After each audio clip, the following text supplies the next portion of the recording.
दोस्तों, मैं हूं राजेश और आप देख रहे हैं अपना प्यारा सा channel RSM classes. Ram Ram भाई साਰਿਆਂ ने। चलिए स्टार्ट करते हैं। देखिए, आपके फिजिक्स के दो पार्ट हैं और पार्ट नंबर 1 आज हम स्टार्ट कर रहे हैं।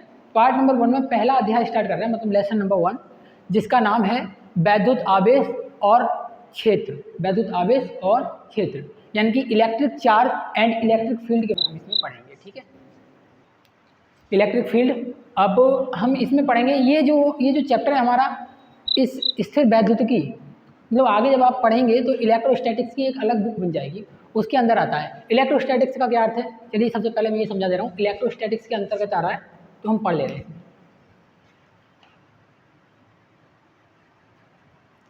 स्थिर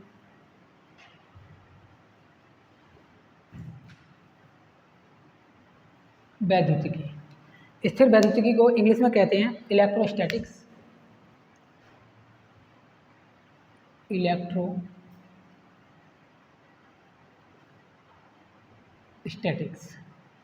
इलेक्ट्रोस्टैटिक्स। इसमें हम आवेश को विराम में पढ़ते हैं, मतलब जब आवेश स्थिर होता है तब हम पढ़ते हैं इसको। ठीक है, अब इसमें हम इसकी डेफिनेशन लिख ले रहे हैं। कह सकते हैं हम विज्ञान की वह शाखा, विज्ञान की वह शाखा जिसमें स्थिर या रुके हुए आवेश के गुणों का अध्ययन किया जाता है। गुणों का अध्ययन किया जाता है। गुणों का अध्ययन किया जाता है। कह सकते हैं हम विज्ञान की वह शाखा, या फिर भौतिक विज्ञान की वह शाखा लिख दीजिए आप यहाँ पर, थोड़ा सा चेंज कर दो। भौतिक विज्ञान की वह शाखा जिसमें स्थिर आवेश के गुणों का अध्ययन किया जाता है। भौतिक विज्ञान की वह शाखा जिसमें स्थिर आवेश के गुणों का अध्ययन किया जाता है। ये डेफिनेशन कभी भी एग्जाम में पूछी वगैरह नहीं जाती है, लेकिन फिर भी जो है याद रखने के लिए नोट कर सकते हैं आप इसे। चलिए आगे अब हम लिखाना स्टार्ट करेंगे। देखिए, इसमें होता क्या है, हमें सबसे पहले पढ़ना है चार्ज। आज हम इस क्लास में केवल चार्ज की ही बातें करेंगे। आवेश क्या है,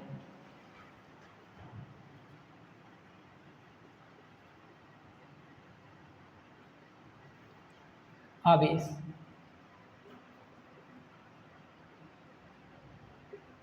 कहते हैं चार्ज।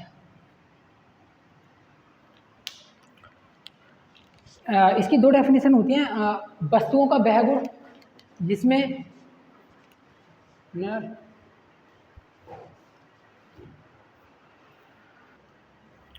चलिए इसकी डेफिनेशन लिख ले रहे हैं हम।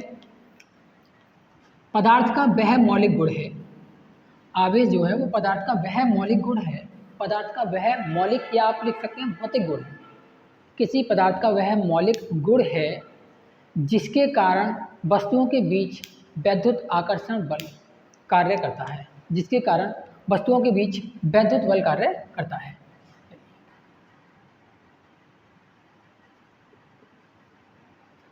पदार्थ का वह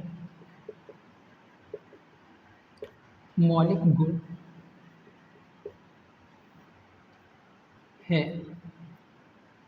पदार्थ का वह मौलिक गुण है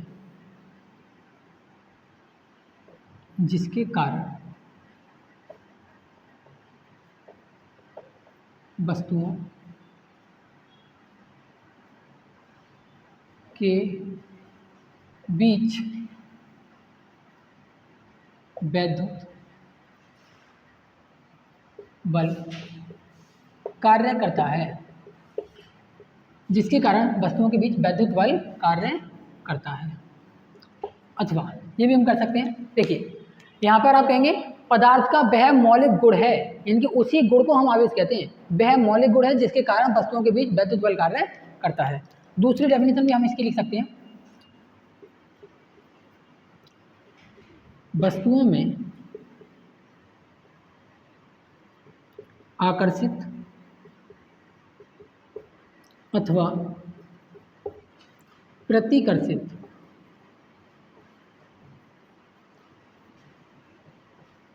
करने के गुण को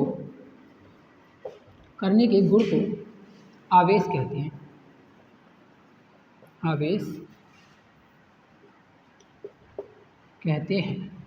वस्तुओं में आकर्षित अथवा प्रतिकर्षित करने के गुण को आवेश कहते हैं। वस्तुओं में आकर्षित अथवा प्रतिकर्षित करने के गुण को आवेश कहते हैं। देखिए दोनों डेफिनेशन आप याद कर सकते हैं। पदार्थ का वह मौलिक गुण है, पदार्थ का वह मौलिक गुण है जिसके कारण वस्तुओं के बीच वैद्युत बल कार्य करता है, या वस्तुओं में आकर्षित अथवा प्रतिकर्षित करने के गुण को आवेश कहते हैं। अच्छा, आवेश को शो किससे करते हैं? तो मैं लिख दे रहा हूँ, आवेश को क्यू से शो करते हैं। कहीं कहीं पर यहाँ पर कैपिटल क्यू भी दिया होता है, जो आपका मन करे वो बना लीजिए दोनों में से। मैं स्मॉल क्यू बना दे रहा हूँ। क्यू से शो करते हैं, क्यू से शो करते हैं। अब हम बात करेंगे इसके मात्रकों की। तो आवेश के जो मात्रक हैं वो एसआई पद्धति में होता है। एसआई पद्धति में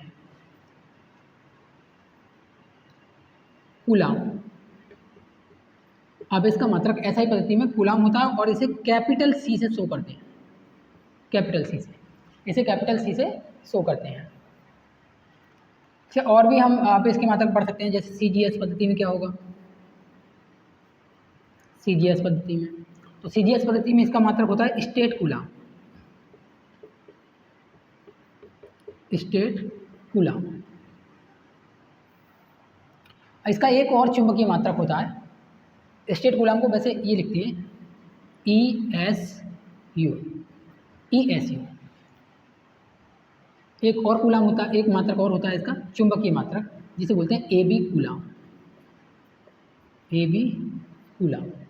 अगर इनके बीच में रिलेशन निकाला जाए तो जो एक कूलाम है, एक कूलाम ऑलवेज इक्वल आएगा 1/10 AB को EMU भी बोलते हैं। EMU electromagnetic unit. Electromagnetic unit, और इसे बोलते हैं इलेक्ट्रोस्टैटिक यूनिट। AB coulomb. और ये जो है वो बराबर होता है 3 × 10⁹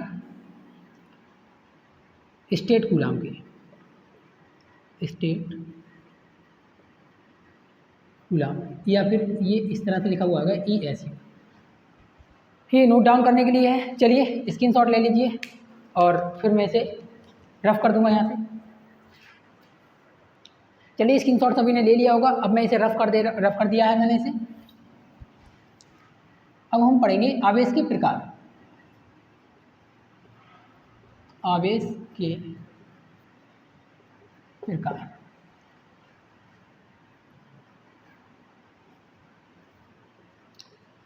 ज़्यादा कुछ लिखने का नहीं है, दो प्रकार का आवेश मिलेगा आपको भी। आवेश कितने प्रकार का होता है? 2 प्रकार का। और 2 प्रकार का वो कौन कौन सा होगा देख लीजिए। एक तो होगा धन आवेश। धन आवेश,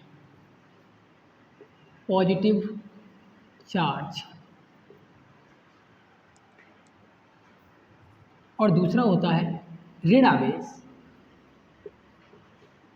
ऋण आवेश, ऋण आवेश, और जिसे आप बोलते हैं भाई नेगेटिव चार्ज।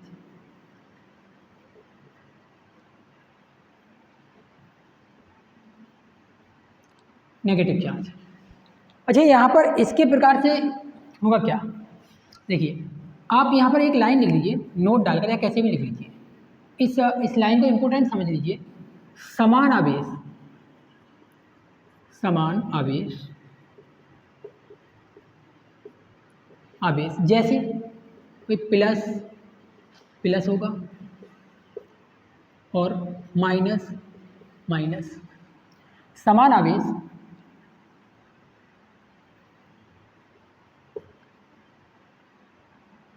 एक दूसरे को आकर्षित करते हैं। समान आवेश एक दूसरे को आकर्षित करते हैं तथा विपरीत आवेश। विपरीत आवेश जैसे भाई एक प्लस हो दूसरा माइनस, बस यही, एक प्लस और दूसरा माइनस, कोई सा भी प्लस और कोई सा भी माइनस हो सकता है। इस कंडीशन में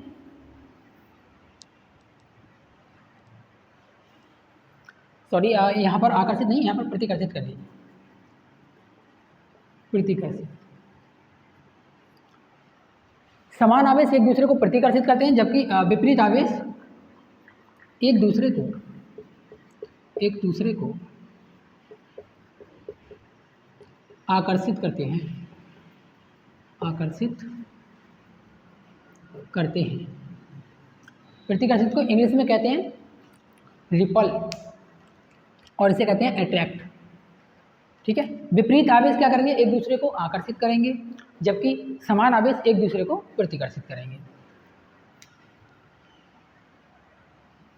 चलिए अब हम पढ़ेंगे, इसमें जो सबसे ज़्यादा इम्पोर्टेंट है, इसको पूछा भी जाता है, आवेश का क्वांटीकरण। आवेश का क्वांटीकरण,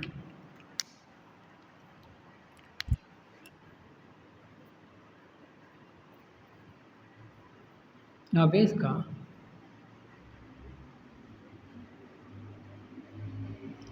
क्वांटीकरण।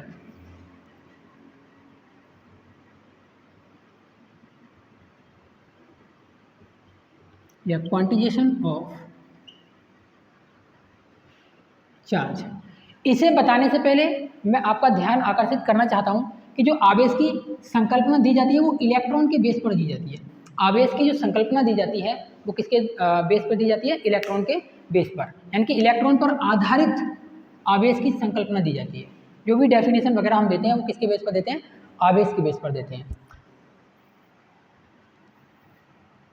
चलिए अब यहाँ पर हम कर सकते हैं आवेश के, यहाँ पर आप एक फॉर्मूला ही याद रख सकते हैं, Q बराबर N इंटू ई। Q बराबर N इंटू ई। अगर यही फॉर्मूला आपको याद रह जाता है तो आप हमेशा इसकी डेफिनेशन याद रख सकते हैं। हालांकि ये जो फॉर्मूला है वो डेफिनेशन से बना है, हालांकि ये जो फॉर्मूला है वो डेफिनेशन से बना है। मैं समझा दे रहा हूँ यहाँ पर, ई जो है इसे मानते हैं मूल आवेश, मूल आवेश, और ये जो होता है वस्तु पर आवेश, वस्तु पर आवेश, वस्तुओं पर उत्पन्न आवेश, और ये जो होता है मूल आवेश होता है, और ये है पूर्णांक। एन यहाँ पर किसका कार्य कर रहा है, पूर्णांक, यानी कि इंटीजर का कार्य कर रहा है एन। चलिए इसे मूल आवेश को कहते हैं फंडामेंटल चार्ज, मूल आवेश को कहते हैं फंडामेंटल चार्ज। चलिए इसकी डेफिनेशन लिख ले रहे हैं। डेफिनेशन क्या हो जाएगी, वस्तुओं पर उत्पन्न आवेश, वस्तुओं पर उत्पन्न आवेश मूल आवेश का पूर्ण गुणज होता है। पूर्ण गुणज मतलब आधा अधूरा अक्षर नहीं होगा, मतलब जैसे 2.5 या 1.5 या 0.5 या 0.3 इस तरह से नहीं होगा, या तो 1 होगा 2 होगा, इनकी सारे जो गुड नंबर्स होंगे वही होंगे 1 2 3 4 5 6 7 8, इनको मैं गुड नंबर बोलता हूँ। चलिए लिख ले रहे हैं,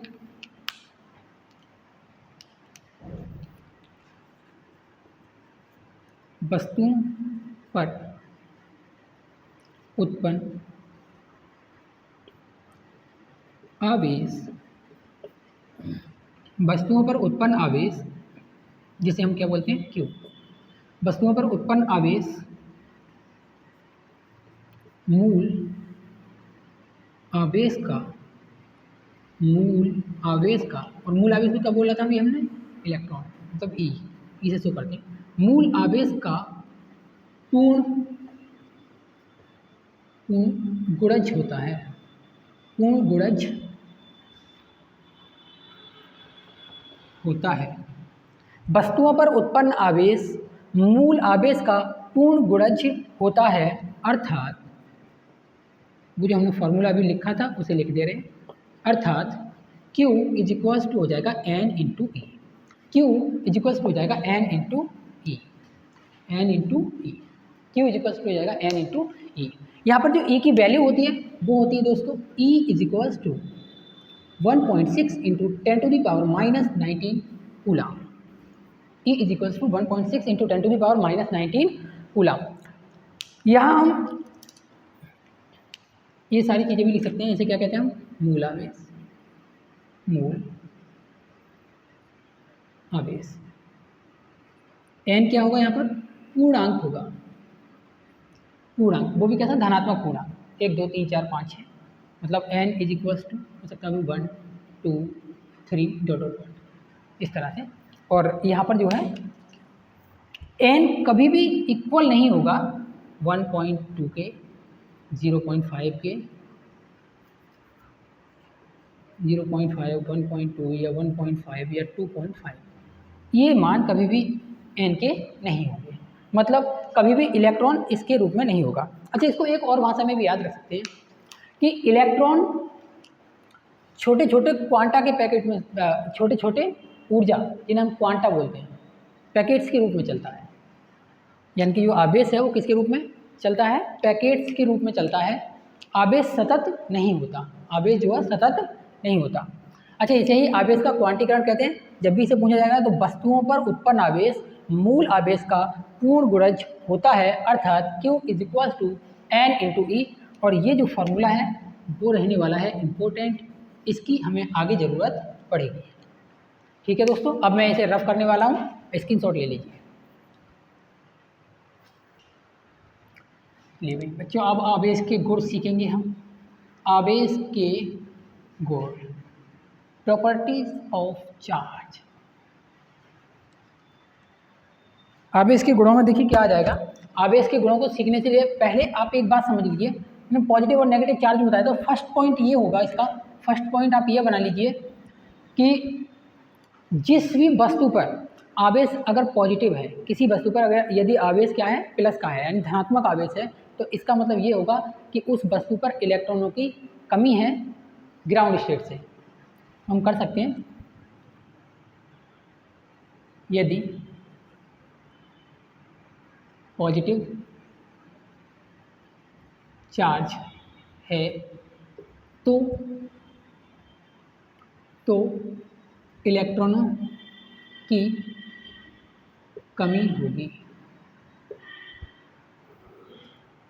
सेकंड नंबर लगा दे रहे हैं यहीं पर, यदि नेगेटिव चार्ज है, नेगेटिव चार्ज है तो क्या होगा? इलेक्ट्रॉनों की अधिकता, अधिकता, जितना पॉजिटिव चार्ज है उतने इलेक्ट्रॉनों की कमी होगी, और जितना नेगेटिव चार्ज है उतने ही इलेक्ट्रॉनों की अधिकता होगी, उतने ही इलेक्ट्रॉनों की अधिकता होगी।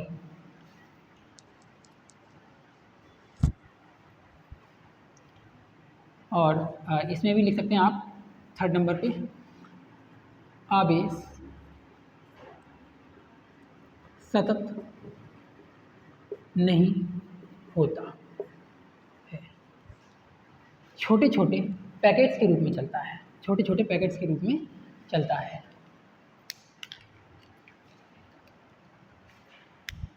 चलिए, अब हम कुछ आवेश के, आवेश का, अच्छा एक क्वेश्चन कभी कभी पूछ लेता है कि आवेश का सबसे बड़ा मात्रक क्या है। तो आवेश का सबसे बड़ा मात्रक होता है, मैं लिख दे रहा हूँ, आवेश का सबसे बड़ा मात्रक फेरेड है। फेरेड है, इसे F से प्रदर्शित करते हैं, तो हम लिखते रहे 1F, मतलब 1 फेरेड जो है वो बराबर होता है 96,500, यानी कि 96,500 कूलाम के। 1 फेरेड 96,500 कूलाम के बराबर होता है। इसे याद कर लेंगे, हम क्वेश्चनों में सॉल्व करेंगे, जब न्यूमेरिकल सॉल्व करेंगे तब इसकी आवश्यकता हमको पड़ेगी। और कुछ बातें और याद कर लेंगे, कुछ बातें और याद कर लेंगे। अगर कहीं पर लिखा हुआ है, चलिए मैं कूलाम से ही दिखा दे रहा हूँ, मान लीजिए अगर कहीं पर लिखा हुआ है माइक्रो, यानी कि छोटी राशि से आपको बड़ी राशि में जाना है, तो 10⁻⁻6 से गुणा करा देंगे। 10⁻⁻6 से क्या करा देंगे? गुणा करा देंगे, यानी कि 1 micro coulomb is equals to होगा 10⁻⁻6 कूलाम। हाँ, माइक्रो नहीं, मिली कूलाम, ये m का मतलब है milli coulomb. 1 milli coulomb is equals to होगा 10⁻⁻3, और एक ये म्यू बना देते हैं हम, इसे बोलते हैं माइक्रो कूलाम। 1 माइक्रो कूलाम जो बराबर होगा वो 10⁻⁻6 कूलाम के, और 1 नैनो कूलाम, नैनो कूलाम जो है वो बराबर होगा 10⁻3 जोड़ते जाओ सब, 10⁻, इसमें 3 ऐड कर दो तो 9, 10⁻⁻9 कूलाम के। अगर 1 पिको कूलाम की बात करें तो ये किसके बराबर होगा बताइए ज़रा। 1 पिको कूलाम, पिको कूलाम की बात करें तो ये बराबर होगा 10⁻⁻, अगर 3 जोड़ेंगे तो 12 हो जाएगा। इस तरह से ये जो वैल्यूज़ हैं वो आपको याद रख लेनी है, इन्हें हम न्यूमेरिकल में यूज करेंगे 4 न्यूमेरिकल। ठीक है दोस्तों, तो आज तक के लिए इतना ही। यदि आपको पढ़ाया हुआ सभी समझ में आ गया है तो वीडियो को लाइक कर दें और चैनल को सब्सक्राइब जरूर कर दें। Thanks for watching this video.